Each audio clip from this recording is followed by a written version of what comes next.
Sir చెప్పండి. ప్రస్తుతం తెలంగాణలో కాంగ్రెస్ పాలన గాని, కాంగ్రెస్ అమలు చేసిన పథకాలు గాని అన్నీ కరెక్ట్‌గానే ఉన్నాయా?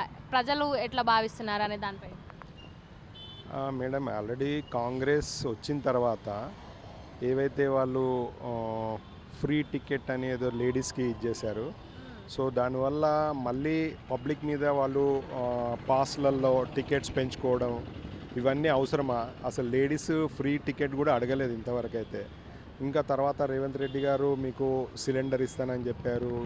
మీకు డబుల్ బెడ్‌రూమ్‌లు ఇస్తా అని చెప్పారు. ఇంకా రేషన్ కార్డ్ ఇస్తా అన్నారు. ఏదో సంథింగ్ కొన్ని హల్చల్ చేశాడు వచ్చిన తర్వాత. కానీ అవి అన్నీ గూడా అసలు పబ్లిక్‌కి ఇస్తున్నాడా లేదా అనే విషయం తెలీదు. అసలు గవర్నమెంట్ ఇప్పుడు ఈ రాష్ట్రంలో ఏం చేస్తుందని గూడా ఎవరికీ తెలీదు. అంటే టీఆర్ఎస్ గవర్నమెంట్ అప్పట్లో బాగానే డెవలప్‌మెంట్ చేసింది. రోడ్స్ విషయంలో గానీ, కొంచెం ఇన్‌ఫ్రాస్ట్రక్చర్ విషయంలో గానీ, వాటర్ ఫెసిలిటీస్ ఇవన్నీ గూడా చేశారు. కొంచెం వాళ్ళేదో అవినీతిలో ఏదో కురుకుపోయారు. ఇక ఆ విషయం మనకంత పెద్ద పెద్ద మాటలు మనం మాట్లాడలేము వాళ్ళ గురించి. వాళ్ళు ఏం జరిగిందనేది వాళ్ళే ఇప్పుడు అనుభవిస్తున్నారనేసి అనుకుంటాం మనము. ఇంకా ఇప్పుడు ఈ గవర్నమెంట్ మాత్రం మనకు ఏది గూడా అసలు యాక్చువల్లీ ఎంప్లాయ్‌మెంట్ విషయంలో గానీ, ఇంకా ఏవైతే డెవలప్‌మెంట్స్ ఇప్పుడు రోడ్స్ ఎట్లా అంటే వర్షాలు పడుతూ ఉన్నాయి ఒక లాస్ట్ ఒక 3, 4 మంత్స్ నుంచి. సో, ఆ విషయంలో అసలు పట్టించుకోవడం లేదు ఒకటి.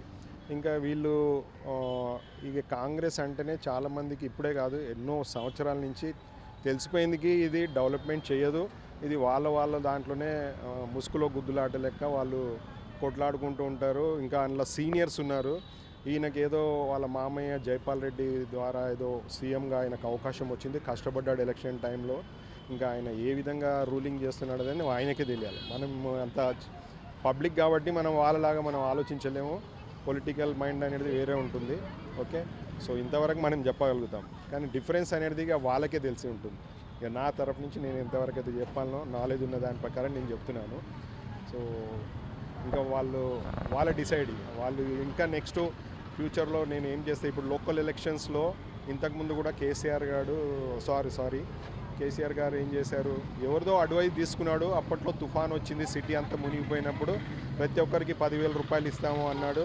అందులో మోసం జరిగిందా లేకుంటే మునిగిన వాళ్ళకి అసలు ముంపులో మునిగిన వాళ్ళకి అసలు అమౌంట్ ఇచ్చారా లేదా తెలియదు. అందులో లాస్ట్ టైం బీజేపీ చాలా పికప్ అయింది. అప్పట్లో 4 సీట్లున్న పార్టీ 46 సీట్లు 48 సీట్ల వరకు తీసుకొచ్చింది.